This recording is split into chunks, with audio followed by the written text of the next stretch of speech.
Boa noite, turmas de primeiro ano, tudo bem com vocês?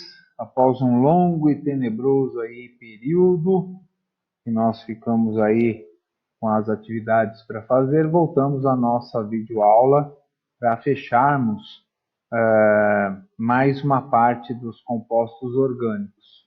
Faltam ainda 3 compostos orgânicos para que a gente possa fechar a matéria, e hoje nós vamos aprender sobre 2 compostos orgânicos nessa aula, tá? Serão 2 aulas enviadas para vocês, uma sobre esses 2 compostos e uma complementar sobre o último composto, que são as vitaminas, tá? Esse composto orgânico que nós vamos estudar agora, o segundo, são os lipídios, que são comumente chamadas de gorduras. E nós vamos estudar os 3 principais lipídios, tá, gente? Não vamos estudar a fundo todos, detalhadamente não, porque nós não temos tempo. E os lipídios, eles são compostos basicamente de ácidos graxos, glicerol e álcool. Então, ele é um composto orgânico, então ele tem carbono, e a sua principal composição são ácidos graxos, glicerol e álcool. O primeiro composto orgânico que nós vamos conhecer são os glicerídeos. Bom, os glicerídeos vocês conhecem bastante, tá, gente? Talvez não por esse nome, mas conhecem pelo seu uso e aonde nós os encontramos, tá? Os glicerídeos em temperatura ambiente, que é de 21 graus Celsius, nós podemos encontrá-los em 2 concentrações distintas, líquido e sólido. Então, os glicerídeos eles podem estar no estado líquido, quando em 21 graus Celsius, ou no estado sólido, quando em 21 graus Celsius. Os líquidos nós chamamos popularmente de óleos, e os sólidos nós chamamos de gordura, a gordura propriamente dita. Tá? Então, nós vamos conhecer esses 2 tipos de concentração dentro desse tipo de gordura que é o glicerídeo. Vamos começar então primeiro pelos óleos? Bom, óleo. Os glicerídeos, na sua forma líquida, os óleos, como nós chamamos, eles podem ser tanto de origem vegetal como de origem animal. Origem vegetal, vocês estão mais do que eu carecas de saber. Olha ele aí, ó. O óleo de cozinha. O óleo vegetal que nós usamos para cozinhar. Da onde vem o óleo vegetal? Do milho, do girassol, da soja, da canola, do coco. Da onde mais?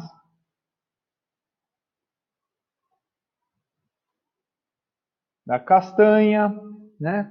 Então, todos esses óleos de origem vegetal se apresentam nas sementes. Então, se a gente for pensar ali, milho é semente, girassol é semente, amendoim é semente, soja é semente, semente, coco é uma semente, castanha é uma semente, a azeitona, uma fruta, né, que tem a semente também. Né? Então, a maioria deles estão presentes em sementes que nós chamamos de sementes oleaginosas, ou seja, elas têm bastante óleo. Notem que o milho ele também é rico em outro carboidrato, né, gente? Nós estudamos agora há pouco o amido de milho, lembram que nós vimos isso aí? Então, o milho é uma semente que é rica em óleo e é também rica em amido. Para que serve o óleo nessas sementes chamadas sementes oleaginosas? Serve para fornecer energia. Uma semente tem como finalidade, né, abrigar ali o embrião da planta. Então, dentro da sementinha tem um embriãozinho pequenininho, e esse embrião, para poder germinar e formar uma nova planta, que é formar raiz e folha para poder fazer a fotossíntese, precisa de uma fonte de energia. Por quê? Porque as plantas fazem fotossíntese, mas para isso elas precisam tirar do solo, através da raiz, os nutrientes, e precisam da folha para fazer a fotossíntese. A semente não tem nada disso, o embrião da semente não tem nada disso. Então, da onde ele vai tirar essa fonte de energia para poder produzir as primeiras raízes e as primeiras folhas? Através da energia contida no óleo e alguns carboidratos que ele tem ali. Então, essas sementes oleaginosas tem essa característica para que o óleo forneça à semente a energia necessária para que o embrião possa germinar e formar uma nova plantinha.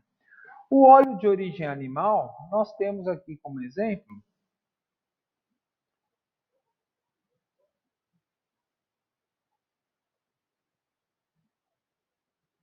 o pelo, cabelo, não importa. Tá? Então eu tenho aqui um esquema de um corte, né, da pele, não importa se é pele da onde, couro cabeludo, não importa. Tá? Onde nós temos as camadas da pele e o pelo, ou o cabelo, não importa, tá, gente? Cabelo é porque está na cabeça, mas a composição é igual.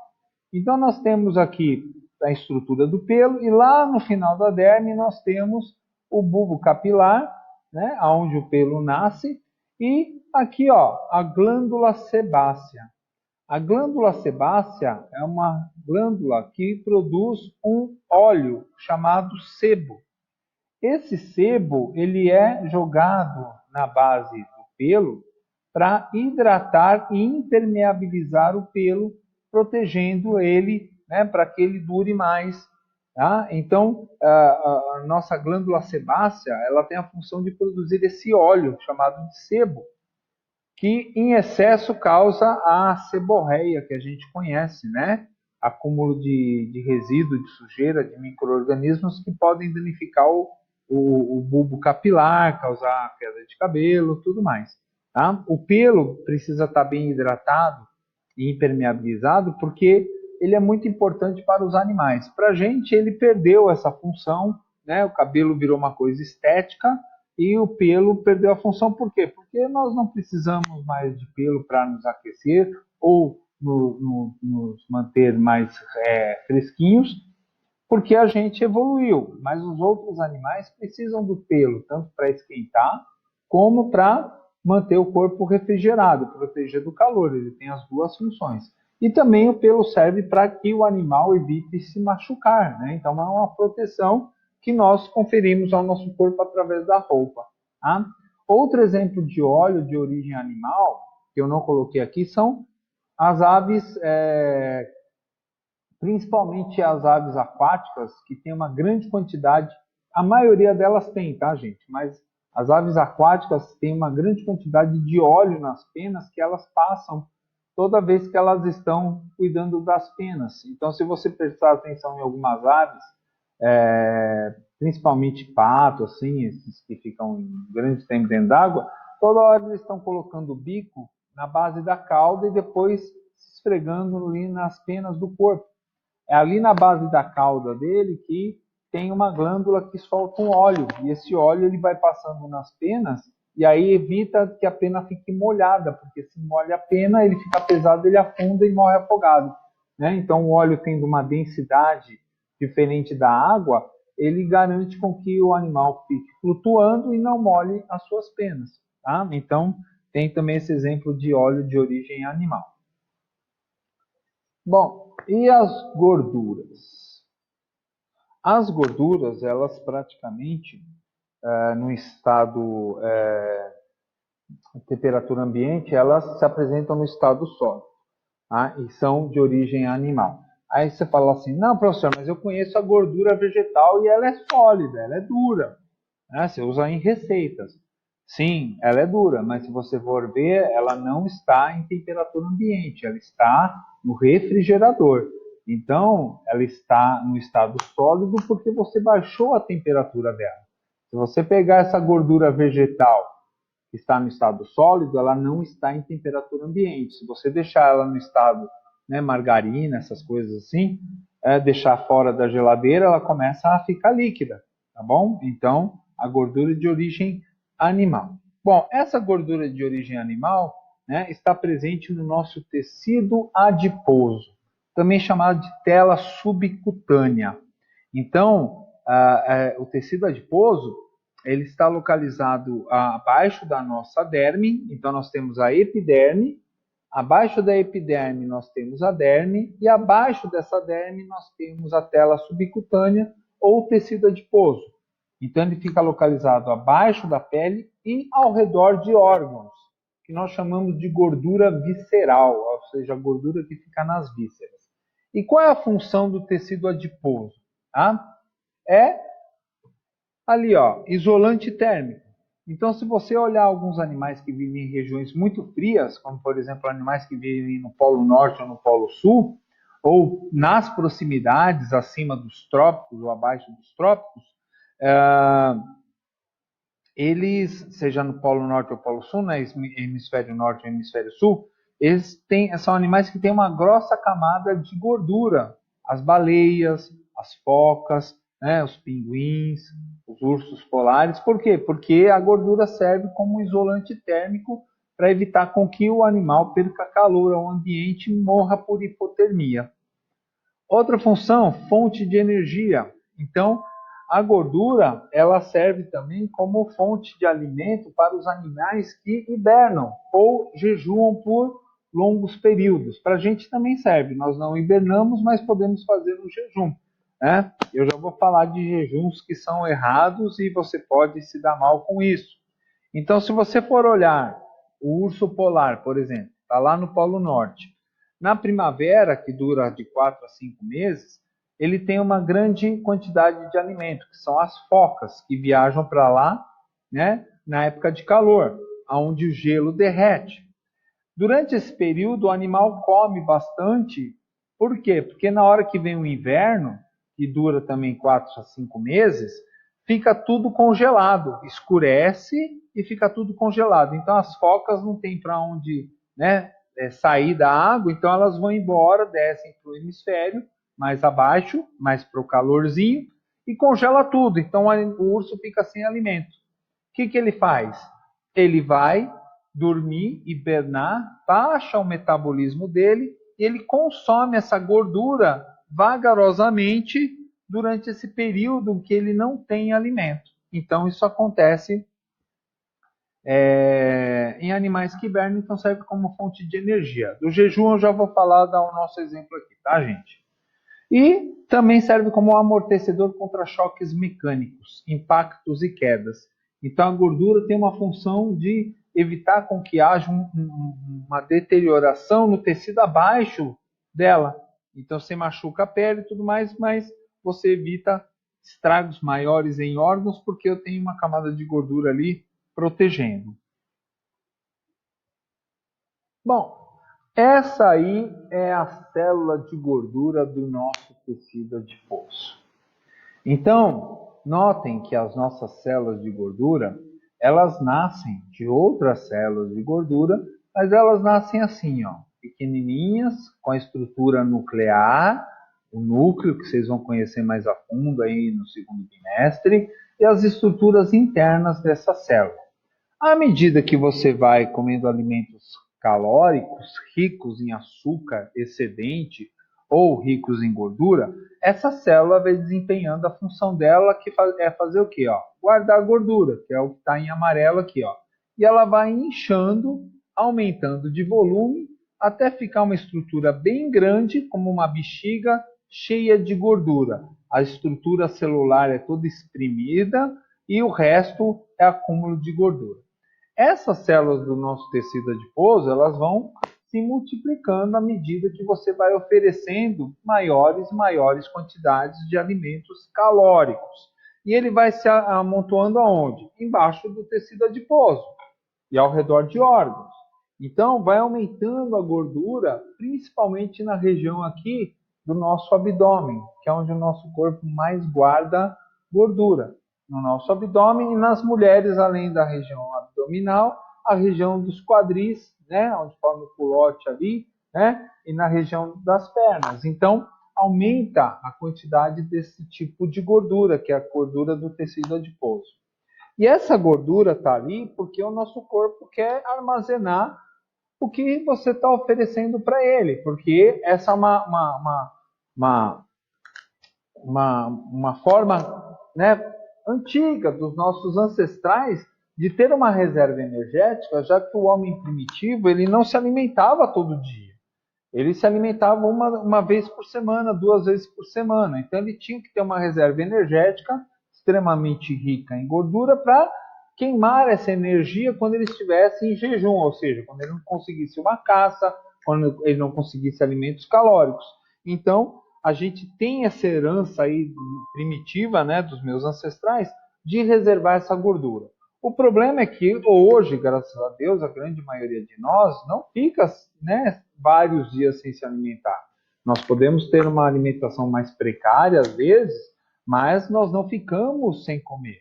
Então, a gente acaba armazenando uma quantidade maior dessa gordura que leva ao aumento do peso, ao sobrepeso e, em casos mais graves, até por forma genética, a obesidade, até a obesidade mórbida, que é quando a pessoa está muito, muito acima do peso, tá? Que pode causar problemas sérios, problemas variados, né, em virtude do sobrepeso e do acúmulo de gordura, não só no tecido adiposo, mas principalmente ao redor dos órgãos, que é a gordura visceral, que é muito grave, tá? O que acontece? Essa gordura que está ali, para ser queimada, ela leva muito tempo. Por quê? Porque a principal fonte de energia, como eu falei para vocês, é o carboidrato. Só que o carboidrato ele gera em torno de 4 calorias, ou seja, 4 quilocalorias de energia, que é a quantidade de energia que uma grama de açúcar fornece para a gente. A mesma quantidade de gordura vai gerar mais que o dobro, gera 9 quilocalorias. Ou seja, queimar gordura é muito mais lento do que queimar açúcar, carboidrato, porque a mesma quantidade de gordura oferece o dobro, mais que o dobro do que a quantidade igual de açúcar. Então é duro queimar gordura. E aí que vem o grande problema. Vem o famoso efeito sanfona. O que é o efeito sanfona? Bom, no esquema aqui eu estou mostrando uma pessoa que está um pouquinho acima do peso, né? Então o que essa pessoa vai fazer? Ao invés de procurar um nutricionista, um nutrólogo, né? Um nutricionista é mais adequado, ou médico nutrólogo, ela, por conta, resolve fazer aquelas dietas malucas, mirabolantes, doidas, sem o acompanhamento de um profissional especializado. E aí, o que essa pessoa faz? Ela fecha a boca. Fecha completamente a boca.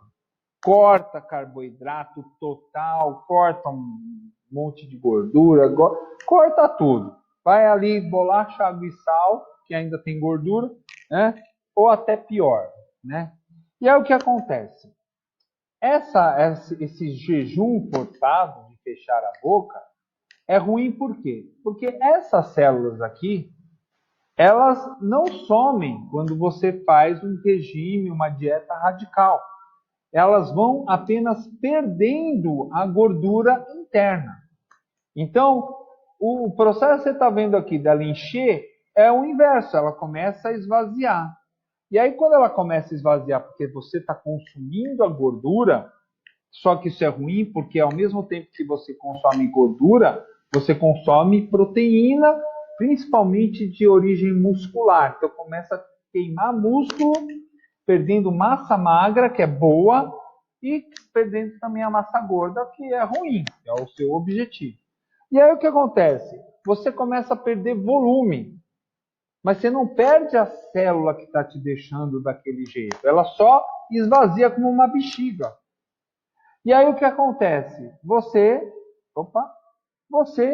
fica ali magrinho, magrinha, bonitinho.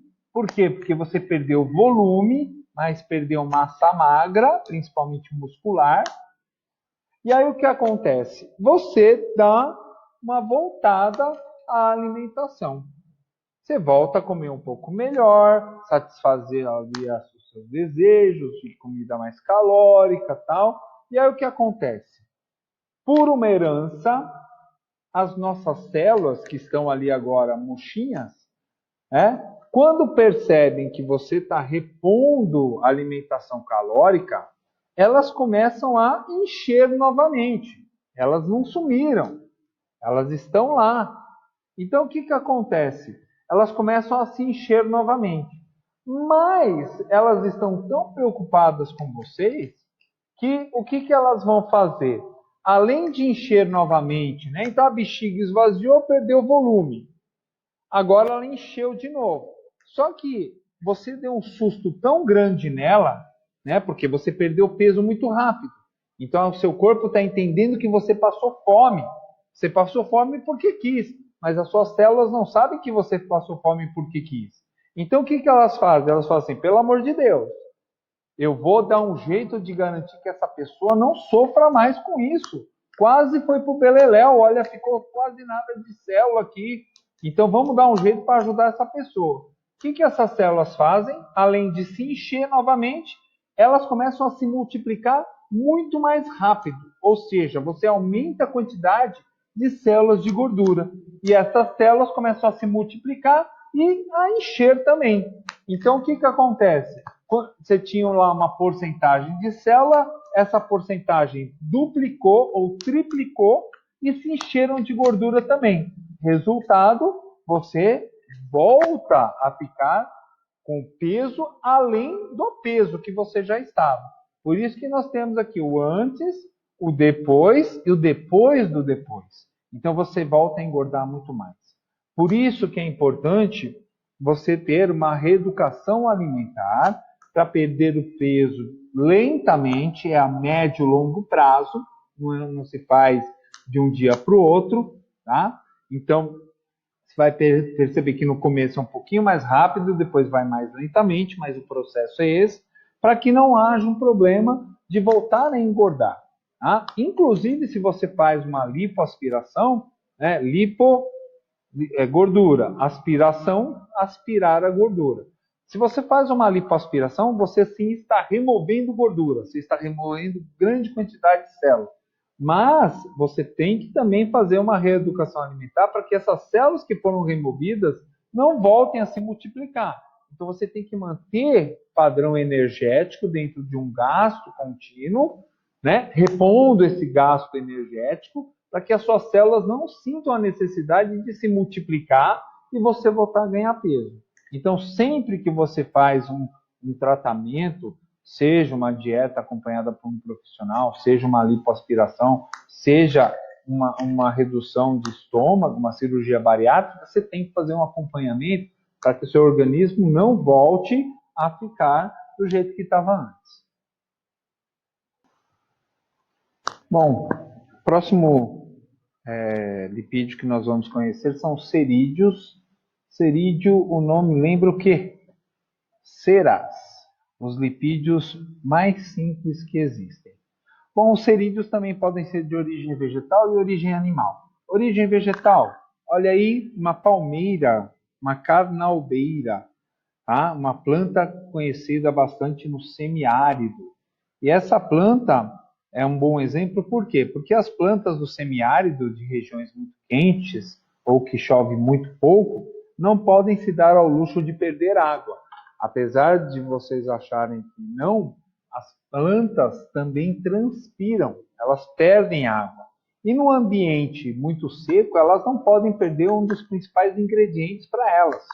Então, muitas plantas, como por exemplo a carnaúba, tem ali na sua folha um revestimento de cera, uma cera que protege para impermeabilizar e evitar a desidratação, já que elas vivem num ambiente muito quente e onde tem pouca precipitação, pouca chuva.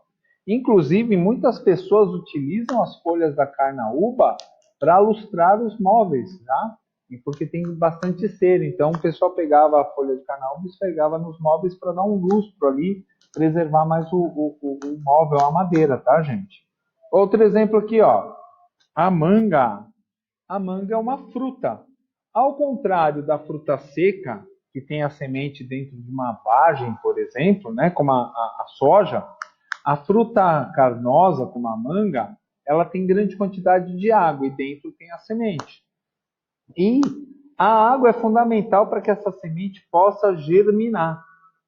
A polpa serve como fonte de energia. Então a manga é um exemplo, por quê? Porque a manga é uma fruta que tem uma grossa camada de cera envolvendo o fruto. Se você pegar uma manga no pé e raspar, a casca sai uma gosminha branca. Essa gosminha branca é um cerídeo, é uma gordura que a fruta, né, reveste ali para evitar a entrada de insetos, micro-organismos que podem prejudicar muito o fruto e também evita com que ela perca a água no seu interior, que é fundamental para a semente poder germinar. E de origem animal, nós temos ali, ó, o cerume, cera do ouvido.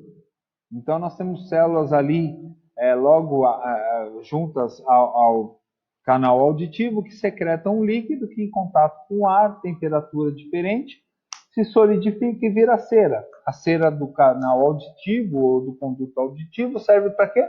Impedir a entrada de micro-organismos para que não entre ali junto próximo ao tímpano, que depois ali já está dentro da cabeça, muito perto do nosso cérebro, das áreas ali onde nós temos sistema raquidiano e tudo mais. Então, nós temos a cera de ouvido, que é uma cera de origem animal que serve para proteção.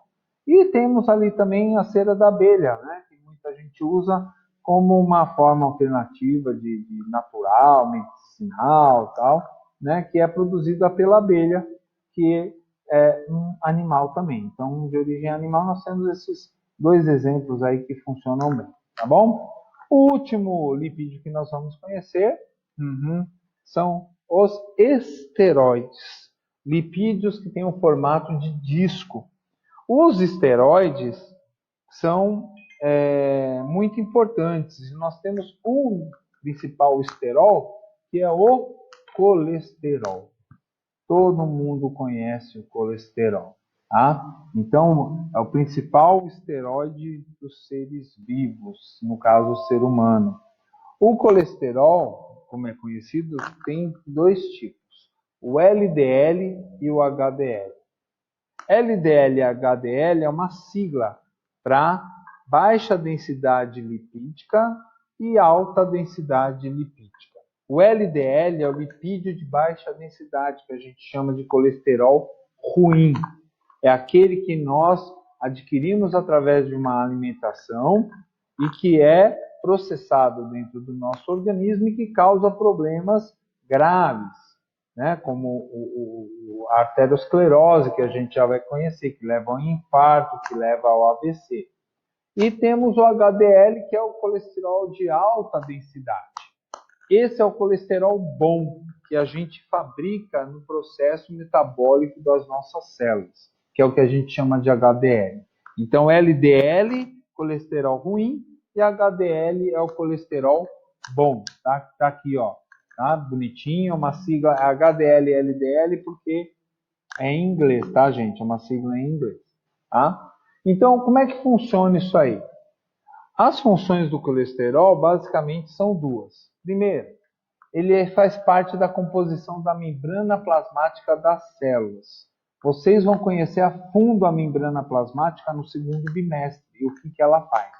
Então, se você pegar a nossa célula e observar o envoltório celular dela, ou seja, a casquinha, como se fosse a casca do ovo, a parte externa da nossa célula, nós vamos encontrar essa característica aqui, A parte do recheio dessa, é como se eu tivesse cortado, tá? Pegado um pedacinho dessa casca. O recheio é feito de gordura, que é o colesterol. A parte externa e a parte interna dessa membrana é feita de proteína. Então, a nossa célula tem a membrana plasmática feita de gordura e proteína. Por isso que a nossa membrana plasmática é chamada de membrana de lipídio, gordura, proteica de proteína. Então, a composição da nossa célula tem colesterol, gente, por incrível que pareça.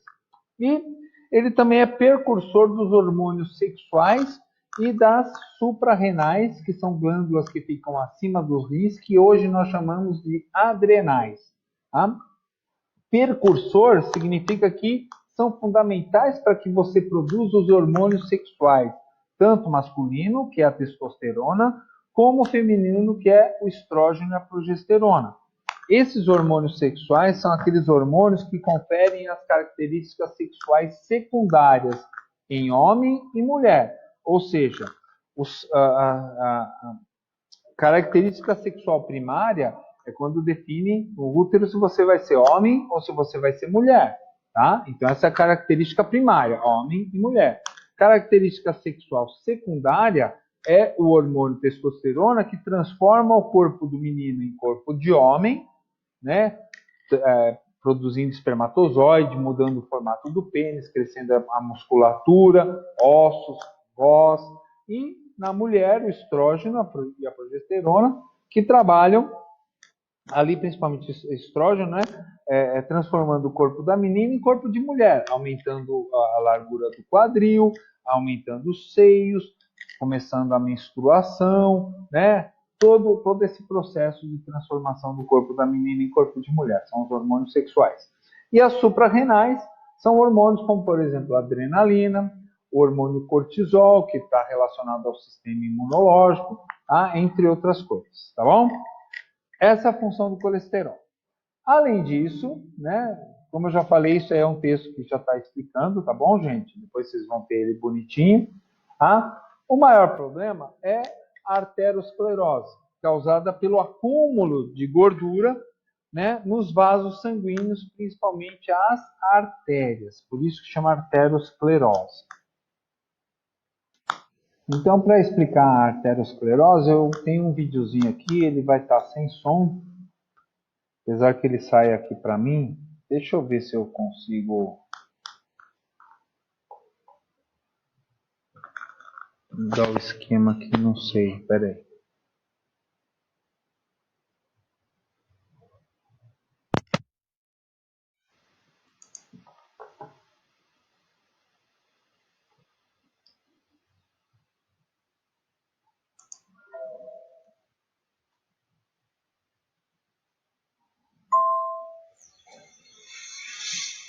Para entender melhor os efeitos da aterosclerose, vamos fazer uma viagem. Estamos dentro de uma artéria, viajando pelo corpo. E este é o colesterol. Você sabia que existem tipos diferentes? Os mais importantes são o colesterol LDL, conhecido como o colesterol ruim. Ele pode entupir suas artérias. E o colesterol HDL, chamado de colesterol bom porque acredita-se que ele ajuda a remover o colesterol ruim do corpo. Se houver algum dano ao revestimento da artéria, causado, por exemplo, por pressão arterial alta, as partículas do colesterol LDL têm mais probabilidade de entrar nesse revestimento do vaso. Quando o colesterol LDL entra na parede danificada da artéria, ele se transforma e pode levar à inflamação. Com o tempo, esse processo de oxidação e inflamação na parede da artéria cria algo chamado de placa aterosclerótica. Esse processo crônico, conhecido como aterosclerose, pode ter uma série de consequências, dependendo se a placa é estável ou instável. Uma placa estável pode continuar crescendo lentamente, reduzindo com o tempo o fluxo sanguíneo, mas sem necessariamente bloquear a artéria. E aí o que acontece? Se isso é feito a tempo, né, gente? Também tem um limite. O que acontece? Como o fluxo não foi tampado, a pessoa pode, no caso mais simples, passar por uma angioplastia, que é colocar um catéter através de uma microcirurgia, né? Que vai até o vaso sanguíneo que está obstruído. Esse catéter tem um balãozinho que vai inflar, né? Esmagando essa placa de colesterol. E depois ele coloca um stent, que é uma redinha que dentro da artéria ela se abre e segura essa placa de gordura para que ela não feche novamente. Isso aí é uma angioplastia, a colocação de um stent, que é desobstruir o bloqueio que o colesterol está fazendo.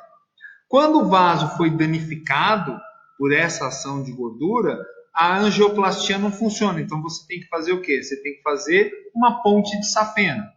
Né? Você tem que fazer um desvio desse bloqueio para que o sangue flua por um outro caminho. Então, eles se retiram o vaso sanguíneo, né, de uma parte do corpo que pode ser ou mamária ou safena, né, da perna, e faz o desvio por esse bloqueio. Por isso chamou uma ponte. Né? Eu pulo o bloqueio e o fluxo de sangue dá uma volta e continua a abastecer.